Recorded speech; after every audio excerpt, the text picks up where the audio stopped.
The birds are chirping, the sun is shining, and spring has sprung, and the Dodgers are back at Camelback Ranch for spring training. And your boys are back too. It's Deferred Collusion. It's me, Jesse Rowe, joined always by the king of the South Bay, the father of Zenaida, Branden Bollinger.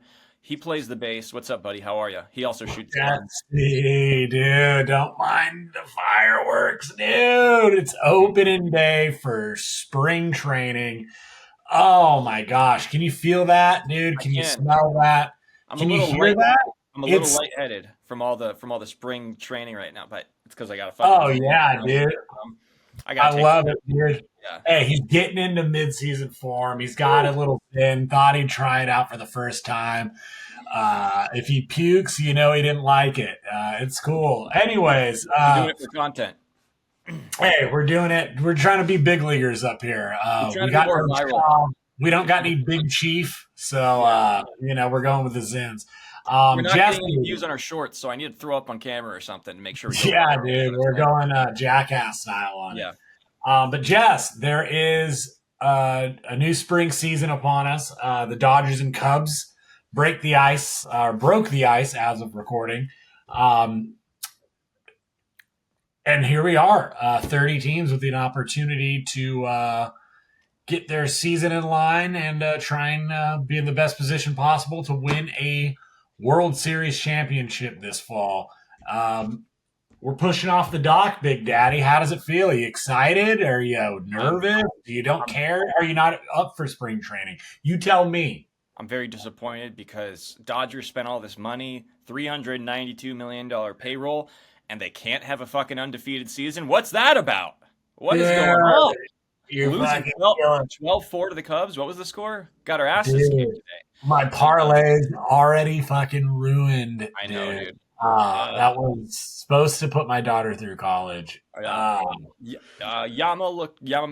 kicked it off. Looked pretty good. I think inning in the third, he was solid. He had a strikeout to start the day off. Yeah. I think he gave up a hit, exited in the in the second with 2 outs. I don't know who came in to replace him. Was it Bobby Miller right away? No, Got I out of think that. Bobby Miller might have started the third. I actually have the scoreboard up. No, it was Sublet. Never heard of the guy. Ryan Sublet. Shouts out, Tubes. Welcome. Yeah, and then Bobby Miller came in. Started.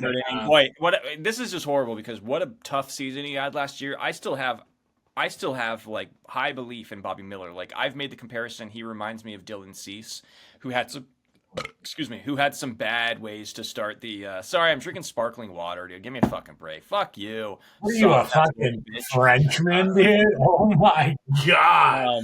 Dude, tell me you got a striped shirt on under there, dude. What are you, French Canadian? I'm wearing my Vans shirt, dude. In honor of San Diego, our San Diego viewers, I'm wearing some Vans. So Bobby Miller, who just obviously just not a good season last year after having a great rookie year. Ended the season with the worst ERA of a Dodgers starter ever in Dodgers history. Couldn't even, well, in terms of innings pitched, in terms of the amount of innings pitched he had. Comes in, couldn't record an out, and then got hit in the head by 106-mile-an-hour line drive. It was hard to watch. Michael Bush, off of Michael Bush. Thank God he's okay. He had a big old red welt right there on his forehead. That's going to look pretty. I'm interested to see what the pictures are going to look like tomorrow. But thankfully he got up. But man, really just rough way for Bobby to start his spring training after the season. It's a fucking break, man. Yeah. It's terrible. I mean, like you just said, the guy had a terrible season last year. Just awful, no good, lousy, darn shitty season. After looking like he was going to be a breakout, Cy Young contender for years to come. And if you remember, Jess, I was calling him my favorite or my pick to win the fucking Cy Young last year. I mean, I believe I picked Tariq Skubal, by the way. What's that? I believe I picked Tariq Skubal, by the way. Oh, man, dude. Yeah, You but just you got the inside track that somehow. was for the AL. I don't remember who I picked for the NL, but no, whatever. That's semantics, potato, Mm. potato. You know what I mean? You just Um, feel for Bobby so much. You yeah. just go, hey, this guy can't catch a fucking break. But then, Jess, can I tell you, and I'm not kidding, a little bit of me goes like, man, is this like all that like praying? Because Kershaw's known as a really good like Christian man, really big philanthropist, whatever. I'm like, is this God looking out for Kershaw a little bit, making sure there's room Whoa, for him on that pitching staff, whoa, dude? whoa, dude. Yeah, this is we're going off the rails here. You think God is on Clayton Kershaw's side for Hey, dude, he gives his best no? soldiers their toughest tasks, That's right? Or true. something like that, his toughest battles. If So, anybody I deserves mean, you credit, also got to give him a break a little bit. So, Kershaw, if you think about it, he kind of is like the Jesus Christ of the baseball. He's the one who's been sacrificed like the most to the baseball gods, if you think about it. truly, And he's truly. like the best example you could set as like a person and a human being and a player and everything. So, I love I that don't know. man. But anyways, this is not a religious pod. We're gonna move on from this. But from the Bobby Miller's side of We things, love you, Kirsch. We love you, God. uh, Ripper. Bobby, I hope you're good. Just come back stronger. And I will say this: Yeah, thank God he got up. He looked good. He walked back on his own accord. Thank God for that. But I did see quick that recovery, please. Blake Snell has taken a little bit of a keen interest in Bobby Miller because he said in an interview that Bobby really reminds him of himself. And Wow. so Blake has really sort of taken Bobby Miller under his wing, and he was saying it's like the first time in his career that he's really done this, where he's like tried to be like a mentor for somebody because he sees this like great pitcher in there, who a guy that's like mentally struggling. He's kind of got like a little bit of a his. I think you'd agree his spirit has been broken. His confidence is shot right now, and this is not going to help that. So I think he's going through the bumps and bruises, literally, of being a Major League Baseball pitcher, and he's only going to come out of this stronger. And I think having a guy like Snell, who I think him and Bobby are similar types of guys, they're similar people. I Mhm. think We're pretty young.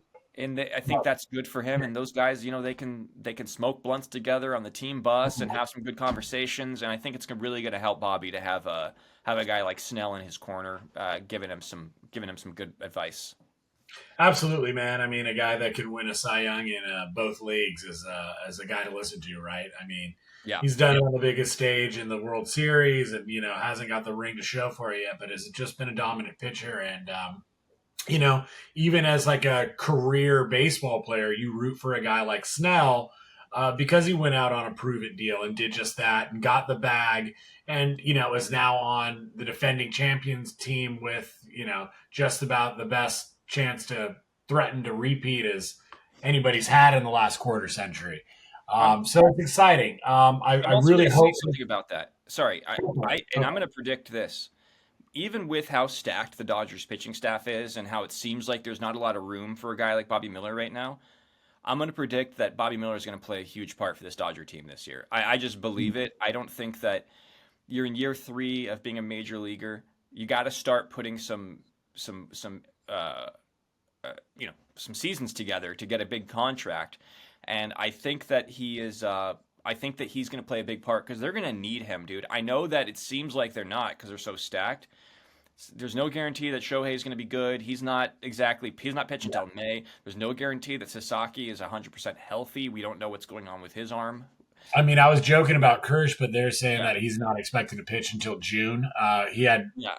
he had shoulder surgery last offseason, then he had toe and ankle surgery, I believe, this offseason. Mm. Shohei had shoulder surgery this offseason, and his elbow the season before. So they're definitely going to take their time, and I think rightfully so with Shohei as Yeah. well as Kirsch. Yamamoto had shoulder issue last year. I mean, there is going to be a place for him to prove himself this year, and I just hope that he keeps that in perspective because he's young. It's hard to keep that in perspective when Yeah. you're young because you're just go go go all the Mhm. time. This is a very cliche thing, but this is a marathon. It's not a sprint. They will need him this year, and I wholeheartedly believe it. And I am realizing right now, as we're recording this, that I am not on my microphone. So hold on one No second. way. You What can a hear me. gun. You can hear me though, so just go ahead and keep talking. Fill some time for me here, Brandon. Yeah, so like just speaking of injuries, Freddie is supposed to be on pace to make opening day, which is great. There was some doubt if he would be ready for spring training on time, or if it would set back his work rate to be ready for the season opener. But everything's looking good on that end. And Tyler Glass now was throwing and getting ready, and it seems like he's back to full strength to start the season, which is awesome to see. Would love to see that guy pitching in October. Yeah. I mean, I can say that with everybody on our staff. To be honest, it's fucking incredible. I've never seen a pitching staff like this. It's an embarrassment of riches. But is so much like fear, right? Like it's a bunch of. It feels like glass cannons. Like everybody on that lineup has a history of injury. I mean, with the exception of fucking, and I'm gonna knock on wood now, Snell. But I mean, fuck, dude, I might have just gave him the kiss of fucking death, dude. Who knows? Son of a Hold bitch. on 1 second here. Hold on 1 second. I have to pause the recording to change my microphone. We'll be right back after these commercial breaks. What? Dude, I fell asleep. Dude, take forever, dude. Can you hear that? Yeah, you sound wonderful. All right. Yeah, sorry about that, guys. Sorry about the audio issues to start this pod. We have fixed it now. Yeah, that being said, Bobby, believe in you, buddy. But tomorrow, Roki Sasaki will make his spring training debut for the Dodgers, so he will be pitching. And obviously, we're all super excited about that. We saw a video of him giving his one of his warm-up bullpen sessions, and just the media around him. Everybody was just locked in on it. So this is a highly anticipated spring training start. One of the most highly anticipated spring training starts ever for a Dodger pitcher that I can think of. Like Yamamoto last year was a big deal. But I think that other than Shohei pitching, this is going to be one of the biggest the Dodgers have ever had, and I'm excited for it. Kirby Yates had some interesting comments, some fun comments about him in a locker room interview where he basically was talking about the splitter, and he's just saying how different it is, and he compared it to an old Dodger Japanese phenom named Hideo Nomo. Said it reminds him of Nomo splitter, which is that's just cool to hear. It's cool to hear. Yeah. Because it's I can remember growing up and you had Nomo and Chano Park and these unique deliveries, and they just seemed so out of this world and for me larger than life. And it was whoa, there's this whole other art to pitching out there. There's a whole other way. There's a whole other way to approach it basically. And I just always thought that was so fucking cool. And I don't know, to get compared to one of these all-time great players that kind of transcended cultures, this Nippon star, major league star. I mean, well, Nomo was the original of all of this. He sort of was he was the trailblazer, and it just kind of goes to show that with all the analytics, all of the spin rate stuff, all of the new different ways that we have of analyzing what a pitcher's pitch can do.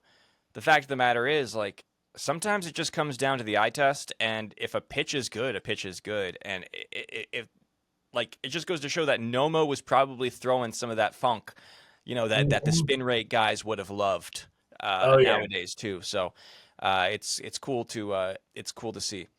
So I'll be locked in with that tomorrow. Although I am taking a plane to Seattle in the morning for work. Whoa. So I'm hoping I'll get a chance to watch on my phone at some point. We'll see. That being said, we got our first look. Actually, really quick, we got Mookie at shortstop today, and so he's officially a shortstop. He made some plays. He looked nice there. He was pretty solid.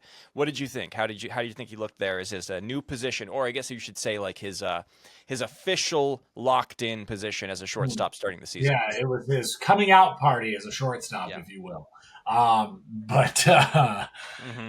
Mook looked good. He has been working with former NL West star Troy Tulowitzki of the Colorado Rockies. I know he played somewhere else. I can't think of it, but that's where I remember him, on the Rockies. But he's been working with Tulo. I believe Tulo was a Gold Glover, multi-time. I could be lying, but I want to say he had a Platty, but I don't know about that. Anyways, but pretty cool. Tulowitzki was saying that he believes that Mookie has got what it takes to win a Gold Glove at shortstop. And I know you're probably going, bullshit. Like, this is just him gassing his boy. I saw him make some routine throws. Look not so routine last year and boot a couple balls. And listen, I'm sure the first time he overthrows a ball or misplay makes, a little error or mishandles something just like anybody is going to do, it's going to get blown out of proportion. But I really believe it, what Tulo's saying. Mookie's a 3-time champion, right? I don't think that guys this hyper competitive stay this hyper competitive without evolving and constantly sharpening their sword, right? Like that is their athletic ability, right? We know Mookie's like an ace bowler. We know he can run insane routes and throw the ball and the football really well. Golfer, I believe. I mean, like it's like a running joke. Like what can't Mookie beat you at, right? Ping pong, you name it. So I think this is that proverbial sharpening of the sword that is keeping Mookie what I think is striving to be the best player in baseball. Like Shohei be damned, like the best non-pitcher in baseball. We'll talk about it a little more down the episode, but Mike Trout is now famously moving a position to keep his body, on the field, more or less. Yeah. Mookie is moving to a more physically demanding position to save his body, but to be more valuable. Well, he was not. I'm going to let you continue, but he was moved to second base from right field specifically for that reason, for less wear and tear on his body, and he accepted that challenge. And so the fact is, this is just what the Dodgers need from him right now, because Hae-Sung Kim is clearly the second baseman. So it sounds like what you're saying is like Mookie kind of needs that challenge a little bit to maintain. He's got all the money. He's 3-time champion. The constant challenge, new things to keep you motivated. Exactly. I think it's that, iron sharpens iron type of deal, if you want him to be the best, you need to give him the best challenge for him, the most demanding challenge. And I think while he's healthy, that's what he needs mentally to be locked in, to be this uber star that he's been for the last, near decade now. Yeah. If you recall, like when Trout was putting up some of his insane seasons, Mookie was right there behind him, in 2017, 18, 19. That was a debate. Who's the best player in baseball? That was a debate for a little bit. Yeah. It was real too.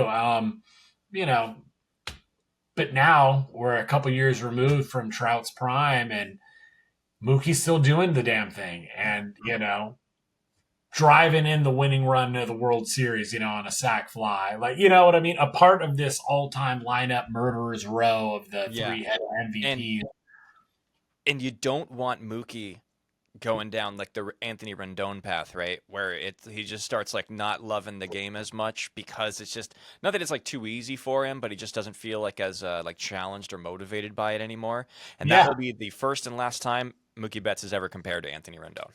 Hey, I love it. But I mean, look, there's a lot of guys asked to do a lot of things on the Dodgers that maybe they wouldn't be asked to do for another team. There is an embarrassment of depth on this Dodgers team of high-end talent, right? Like, well, look at Muncy. Muncy he was told, they went to him and they said, hey man, like, look, Freddie Freeman's our first baseman now. You have to move to third base. You have to get better as a third baseman or we don't have a spot for you on this team. And they were honest with him about that. And he accepted the challenge, and he's become a damn good third baseman. He's not one of the best, but he's good enough. And he's better. Honestly, he's better than Nolan Arenado is right now. Maybe not defensively, but in terms of like overall output that you get from that position, he's better. And that's not just a testament to Muncy and his willingness to make sacrifice. That's a testament to the organization and the buy-in that all the players have, that you're willing to make these sacrifices and buy in and work hard on trying new things for the betterment of the team. And that's what Mookie's doing by playing shortstop. If Mookie Betts is not above being asked to change positions, then nobody is. You know what I mean? And 100%. Yeah. That's really well said. I completely agree. And that's why, like, we could talk about Trout a little bit now. I know we had him later in the episode. We Yeah, might as well just talk about it now, because I think Team America captain. it seems to me like based on because he's moving from center field to right field because they're having trouble keeping him Yeah, healthy. Right? Clearly, he's having that issue. Did you hear the audio recording of his interview? I did. They asked him why he was willing to do it now, and Yeah, not a couple years ago when Joe Madden had asked him, and he said, I mean, pretty frankly, like, come on, man. Like, have you seen the last couple of years? Like, it's not working out, yeah. like And I don't more. like talking about people, especially a legend like Mike Trout, but he sounded pretty fucking defeated. Totally. In that audio recording, and like a guy who's just like kind of at the end of his kind of sees father time creeping up on him a little bit. Mm, And I don't look at it that way. I look at it, this is what's best for the team, and it feels like to me that's the fundamental difference between the Angels and the Dodgers is mm, if you believed in your organization, if you believed in your team and what they were able to do with you making that decision, you wouldn't be so down in the dumps about it. You know what I mean? Like, I think you'd be more open to it because you see other players making the same sacrifice on your team. That precedent's been set by you, and you, Mike Trout, get a chance to set the example for everybody else. And if like you're hesitant about doing that, which I understand, it's got to be hard for a guy like Trout, who's been the best player on the field no matter what time he's been on yeah. the field. He's always been the best player on the field, except for when Shohei was out there, right? But it's like now you're the unquestioned best player on your team when you're on the field. You have to set that example, and I think that's not necessarily Trout's fault that he's not that excited about it. That's the Angels' fault, and that's why the Dodgers are so good at what they do. Damn, I feel that. That hits Yeah, me in the heart. yeah. Dude, good day. But So, people, dude, they get it. My Dodger fans can believe that, dude. hey, this is a natural transition, though. We got the Padres next, but I think we should. Real quick, Artie Moreno is already claiming that the Angels are set to Oh lose yeah, $50 million this year, yep. which is just wild. I feel like this is laying the foundation of Rendon's like dismissal from the team. I doubt that we'll get into next season and Rendon is still on that team. I think they're going to just eat that money and walk away. Another all-time just terrible decision by the A's owner. I mean, to draft only pitchers one off season, to not move Shohei like an off season before, to like I don't know, so many things, so many bad choices, but it's tough. I'm sorry to my Anaheim cousins out there, but What that yeah, says to me, be an Angels fan. what that says to me is so that I think that ties into why they didn't trade Shohei at the deadline because they needed to reap the benefits of one Mm, more 50 game stretch of having Shohei Ohtani on your team. Milk it bad. dry for every last drop that you can because they knew that they were never going to have this cash cow ever again on their team. And now all of a sudden that Shohei's gone, now they're projected to lose money because it's okay. Okay, bud. You know what I mean? Like Yeah. you're clearly like nobody's crying for you here, and you clearly like didn't do what's best for the team because you wanted to turn a fucking profit when you had the golden goose in the in-house. That's what this Mm, is about. mm, So mm. we're cooking today, brother. Cooking with Dude, that oil, felt buddy. good. I felt Yeah. good. Oh, It, take that, Arte. we have more stuff about players not willing to change positions, by the way. That's not the last time we're going to be talking about that because we still got some Red Sox drama to cover. But one thing about spring training, the did we talk about the ABS system yet? Not yet, dude. Okay, so we finally got it. So automatic balls and strikes. We got our first look at robo umpires in a Major League Baseball game. It was we made history with Cody Petit pitching to Max Muncy. There was a ball called. Cody Petit challenged it, and it was overturned to a strike. Do I have that right? You do. Yeah. So that was it. So what was your how do you feel about it? Do you feel like it was a success so far? I do. I feel like it's a roaring success. I'm excited to see it used more. I mean, the only way to get a good feel for it is to see it in action, right? I think Yeah. there's another rule that's implemented that you can't block second base with any part of Oh like my any God. part of you. I know I sent you that clip of Lindor. It was like a strike him out, throw him out play, and the runner ended up being called safe. I forget who it was. Yeah, he was He out was by out four by and a a half mile. feet, by the way. And like Lindor's like front foot is just slightly in front of the bag, but that counts now. So I'm just like, He it's was a out little by bit 5 feet. Yeah, it's a little bit silly, but I don't Yeah. know. I don't want There's to be a got to be boomer. judgment call in that. There's got to be not so true to the rule. There's got to be not only like umpire's discretion, but also the guy in New York that's reviewing the play. There needs to be his Yeah, discretion as well. Like, did this yeah, impact the play? That has to be part of it. Because otherwise, it's just like if you're just so true to the rule, you're going to get some really bad calls like that. And I guess the idea is, well, if we don't enforce it, then people will just keep doing it and they'll try to take advantage of the yeah, umpire's discretion thing. So I don't know. I don't like the rule at all. I think it's silly, to be yeah. honest. But that's not what we're talking about. The Yeah. automatic ball strike call. Yeah, yeah. But does But it make the game yeah, a little longer? Did you think that it slows the game down a little bit? Wait, with I the honestly, dude, I just got to see it more. Right now, yeah. I like it, um, but it could get annoying. And like you just said, that it could get clunky and annoying. But I'm saying that now. But all I need is a blown fucking strike call, strike three, whatever, in the playoffs or something like that, and then I just have an aneurysm and stroke out because I just can't believe it. I don't need that. I don't need it. Wouldn't be the first time you stroke out. Whoa, Talking about dude. You're um, digging me, dude. yeah. It's the Zin, bro. I promise you, it's the fucking Zins. It's not me. Dude, It's the Zins. you're wicked zinning. Dodgers signed Eddie Rosario. Does that move your needle at all? Dude, he hit a 3-run bomb Yeah. today in his first AB in the spring training of this Cactus League season. Um, yeah, I guess it moves the needle. It's fun. It's one of those guys that can, high ceiling type guys. So I Dodgers, did it. yeah, Dodgers are just making a habit of signing guys that have tormented them. Yeah, Like Tanner Scott, Blake Snell, Eddie Rosario, just guys that fucking had their number. So it's I like, love it. hey, just keep them off the board, man. Don't let anybody else get them. Um, let's okay, all right. Look, I really like this guy a lot. I really think Jackson Merrill is one of like the most special. He's my favorite Padre right now.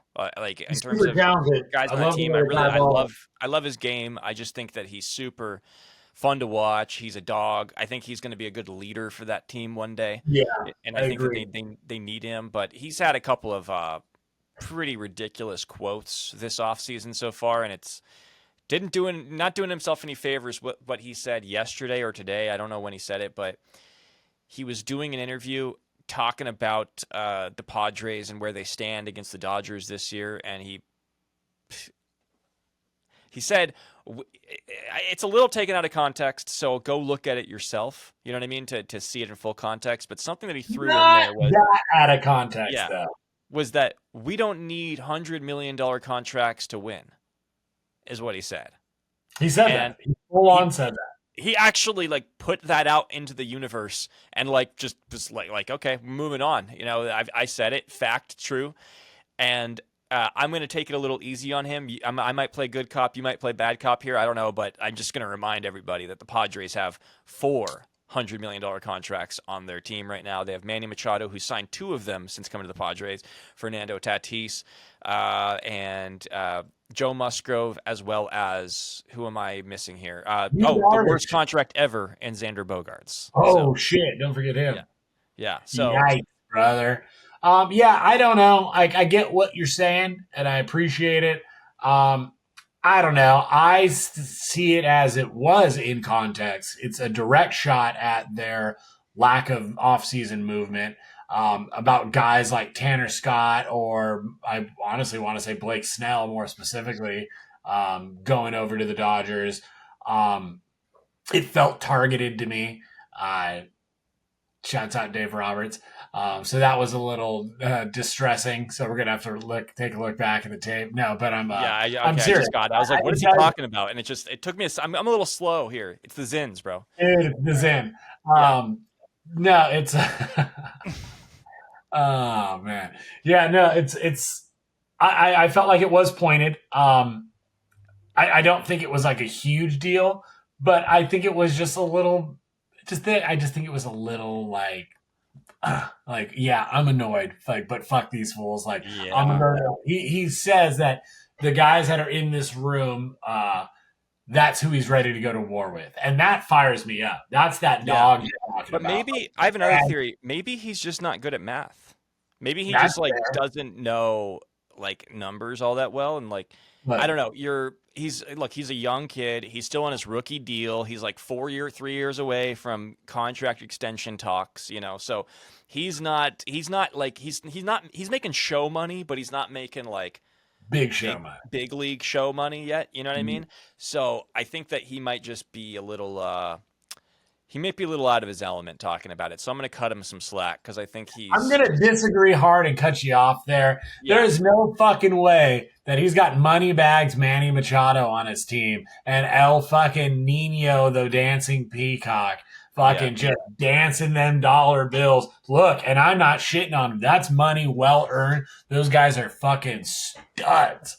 But they got that much money, and then not to mention your boy Boy. Xander. So that right or that left side of your infield is fucking just oozing cash. Or I have another theory. What if this is like an underhanded way of throwing shade at Manny, at Bogarts, at fucking Tatis, and he's basically saying we don't need $100 million contracts to win. Maybe he's Ooh. saying like we can be a better team without the the big egos. Maybe that's what he's Mm, saying, Brandon. mm. Maybe I'm reaching there. I don't know. The seeds Um, of defeat are being sown right now, dude, on I think Deferred that team needs Collusion. a Don't leader forget to bad. like and subscribe. We did that Yeah, again. It's your boys at Deferred Collusion. I think they Like need it. a leader. Long story short, they need a leader, and I think he's trying to be one. He's just kind of like he had that quote about Rockies like bringing sushi to their meeting and everything like that. He doesn't want to eat fish anymore. Like I think he just needs to work on his like his PR training a little bit. Um, Yeah, he's taking pretty weak shots across the bow, but hey, I don't know. speaking of That's PR what training, in. speaking of PR training, the Padres also signed Yuli Gurriel. So that clubhouse they just keep adding great quality people into that clubhouse. Yuli Gurriel, known for making a not so cool Asian face To at his you, teammate Darvish, after cheating and hitting a home run off him while being informed what pitch was coming. off of Clayton That Kershaw in Game 5 of the World Series. Clearly knew what pitch was coming, by the way. Uh, Well, I mean, I'm just saying he hit a home run off of Darvish and then went to the dugout and did the slanted eyes thing in Houston. yeah. And And then like, homered off of Kershaw in Game 5, too, which was like the big one that kind of blew that lead and everything. I'm not going to bring this all up again. I'm not going to rehash all of this. yeah, But yes, but did the you, slanted eye gesture to Darvish. but apparently you has forgiven him and moved on and been a gracious, bigger man. And it appears like Yuli is trying to learn from his past mistakes and be a better man in his 40s now. I believe he's in his 41 season. Um, something like that. Yeah, look it up, That dude. old. He's that Yeah, old. dude. He's that old. Yuli Gurriel. Oh, he is 40 years old. Let's But go. he's from Cuba, which means he's probably like 44. 49. Yeah, dude. There's no way Juan Soto is 26, by the way. 25. Like he's 29, right? I don't know. He might be named Danny Almonte for all we Yeah, know. right. Don't forget. Yeah. All right. Back to the positional drama here.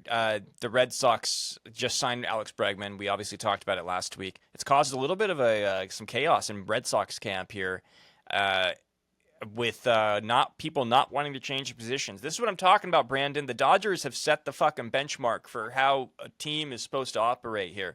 What sacrifices need to be made for winning.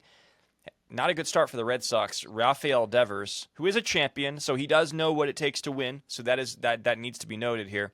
But he's a third baseman who says that he's not willing to move positions for Alex Bregman, his new teammate, who I think everybody would agree is a much better third baseman than Rafael Devers. And Bregman is apparently going to be playing second base, which is bizarre, and because they have Trevor Story, They also have a guy coming up. I forget his name. I'm sorry, but he's supposed to be one of their top prospects who plays second base. So they could have a logjam there. But Tristan Casas just fucking pours fuel on the fire. What did he say? What did I don't I didn't actually get the quote down. He just said that Rafael Devers is his third baseman, and he's the best third baseman in baseball, and that playing third keeps Rafi athletic, and yeah, that's where he stands, and that Bregman can play second. I think Casas might have a little bit of some Jackson Merrill syndrome here, and these young guys, dude. Oops. Yeah, I think Casas being a little knucklehead when thoughts creep up in that old skull of theirs. Yeah, I listen to Jared Carrabis talk about Casas every now and then. I think he's just kind of a weird guy. He says some strange things every now and then. I know that there was a story about him a couple of years ago where he was like in the dugout of a game, and he was like, because he was injured, but he was like the whole game like pretending like he was hitting and watching the pitcher, and it was like a big thing because people were tweeting like, if I'm a Red Sox, this probably annoys the fuck out of me. You know what I mean? So I think that he might just be a little bit of like a strange guy who little Zach Greinke in there, huh? Yeah, right. Well, Greinke would just, I mean, if Greinke had a teammate like that on his team, he'd probably fucking throw him off the team bus like he did Yasiel Puig. Are you kidding me? Greinke wouldn't put up with it. I forget whose story this is, but there was a player who was like in a hitting slump, and like Greinke was like, "Hey man, like come see me after practice," and he's like, "Oh cool, like maybe like Greinke like has like seen something in my swing or like pick something up. He's gonna help me out." It's like he just shows me a tape of himself of Greinke hitting a home run, and he just says, "Do more of that." It's like, dude, what the fuck, man? What no. the fuck are you doing? I would take 1,000 Zach Greinke's over any teammate in the world, because I think that like you need guys like that, because I feel like baseball is a sport where I think like you have the weirdest personalities in sports put into one league, and I think you see that in like baseball movies a lot, where you have there are tons of guys just like Zach Greinke in baseball movies, and I think that's because baseball historically has always had some of the most interesting personalities in sports. I don't know. Neurodivergent, dude. I love it. Exactly. Because it's such a mental game. Very inclusive. That's fun. Well, it's a mental game, But a lot of the people who play baseball just are some of the weirder people, especially pitchers, right? They're the weirdest. They're the most in their own head all the time. So we'll see. We'll see if that is if that causes any drama for the Red Sox. If this is a long-term problem, short-term problem. Here's what I think. I think it's all going to be fine, to be honest. I think they're going to be fine. Yeah.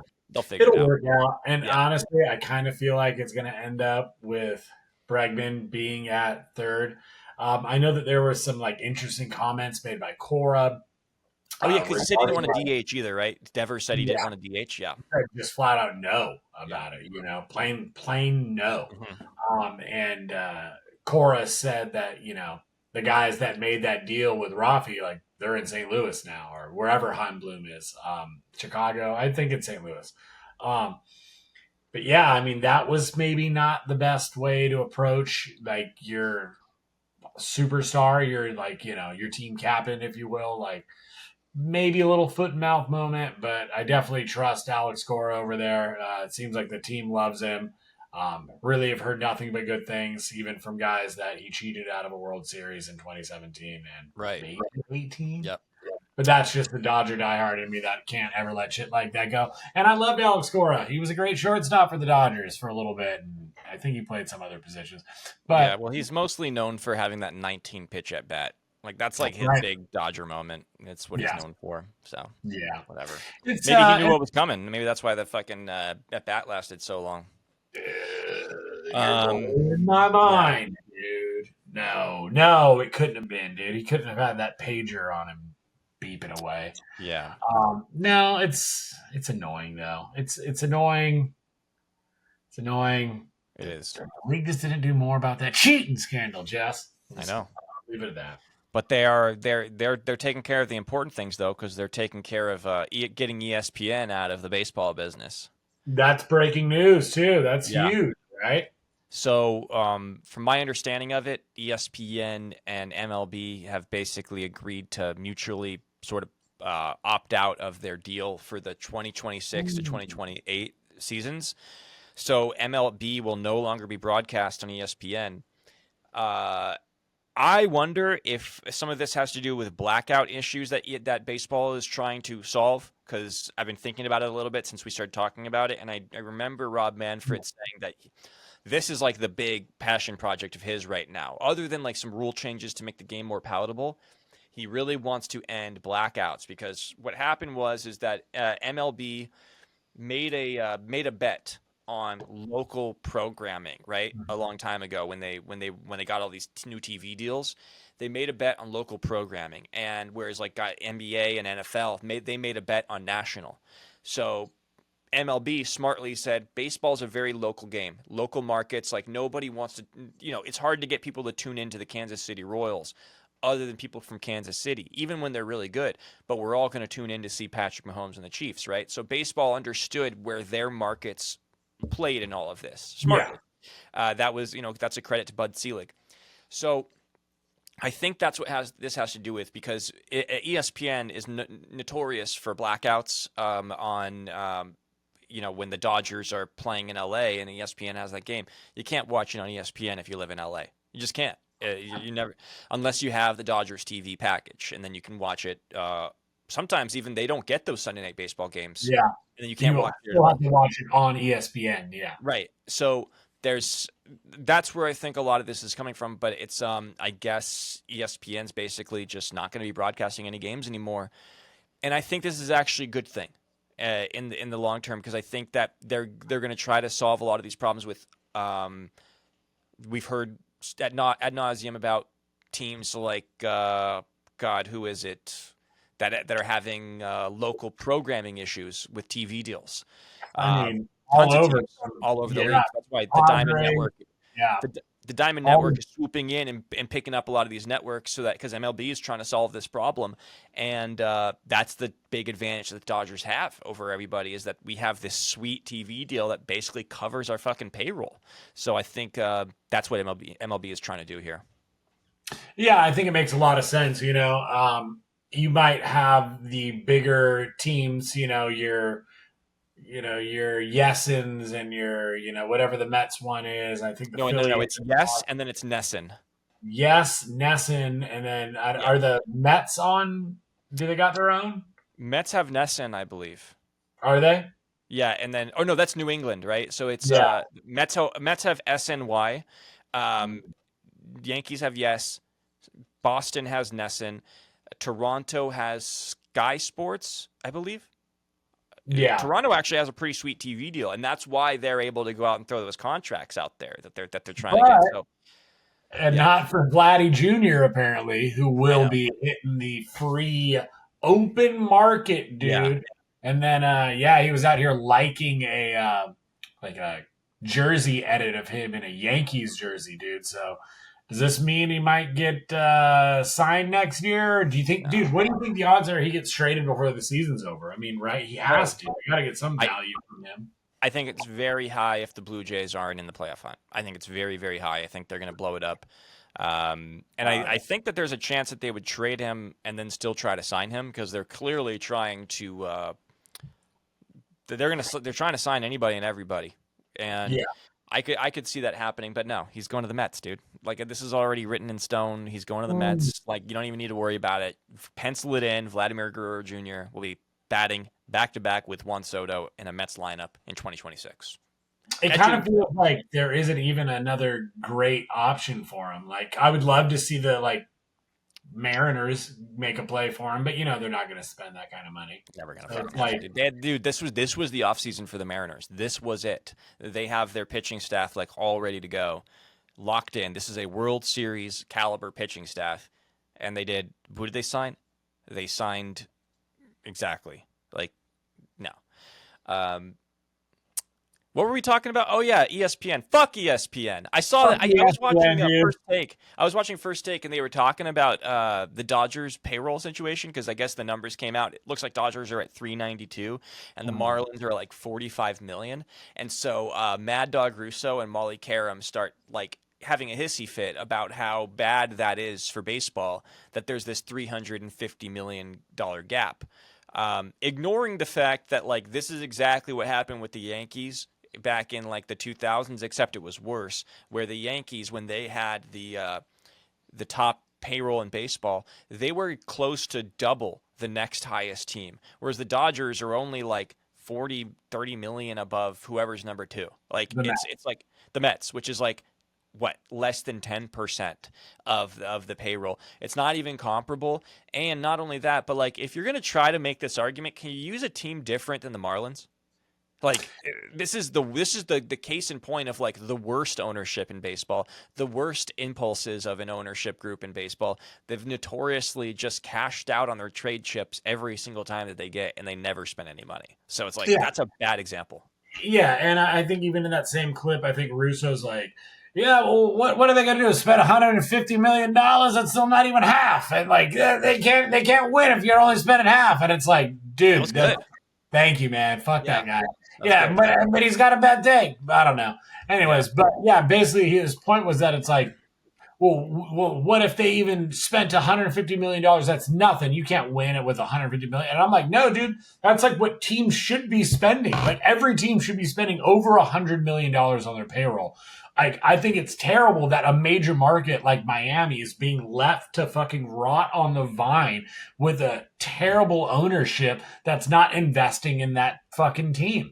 I yeah. mean, dude, you had, you know, Stanton and Yelich and fucking D Gordon and Hanley fucking Ramirez. Jose Fernandez and fucking Well, Marcelo Duna and fucking, well, it's what's tragic, but still, you yeah. had Well, an that one insane wasn't team. their fault necessarily, but yeah, Totally. right. But my Yeah, yeah, point is, you had yeah. an insane amount of talent. You have, three MVPs and like perennial fucking MVP vote getters on your team, and you couldn't build around them or fill a stadium. And it's just like, that's not a bad market. That's bad ownership, You know right? what they should Like, do? I'm tired of people pretending that like it's a market's fault for a product being bad. It's like the tired shit of like, oh, Oakland was a bad venue for baseball because the team didn't show up. Well, it's like the owner spent the same amount of payroll for 20 years. You Yeah, wouldn't stay at a job if you're getting paid the same for 20 years. You wouldn't be able to fucking support yourself.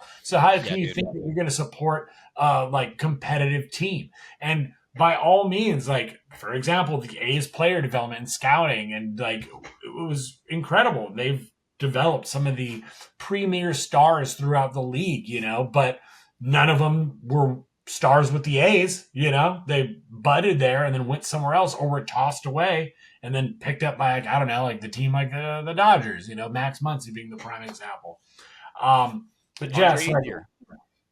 my fucking legend, dude, the guy cheated Yeah, out of a 2017 World Series ring. yeah. By the Um, way, only RBI in Game 7 of that World Series, Andre hey, Ethier. Respect, brother. Andre Ethier, you're a hero in Los Yeah. Angeles forever. We love you, dude. I can't tell you how many times I've taken a shot at the bar watching the game because Dre walked one off, So Yeah. you're my boy, Dre. We love you forever. But back to ESPN being trash. And the plans for the MLB to try and make this unified network, which I think is great, a national network. I can still see it being anchored by, the Dodgers, Sportsnet LA, the New York networks. I could see Philly doing one. I could see maybe like five, and then Toronto, as we mentioned, and then everything else being like a national league thing, which I think is great. I think that the country has never been kind of more spread out with, work from home and post COVID. A lot of people have moved around. So I think there's a lot more, I don't know, there's a lot more people, I think, seeking baseball, which I think is exciting. And I think baseball needs to get with the times. We're doing it in a lot of other ways. So why not get there with the fucking ability to watch a game in your home fucking town? Like, Yep. you know what I mean, dude? Dude, you're cooking right now. I have no notes for you on that. But I do have one thing that I think the Marlins could do. They should What? bring back that little like project in center field, the old monument that they had, like Uh, that the one like, that Derek Jeter got rid of it when he took over as like president of operations. They need to yeah. bring that back, and they got to like allow like vuvuzelas and stuff like that into the crowd to get the like do they allow that or do they not? Um, I haven't looked at my vuvuzelas. Right, you're not locked in the Restrictions lately. vuvuzela community. No, I Yeah. left it behind. It was a different Mhm. life, dude. But I got married. No, what? I'm just True. kidding.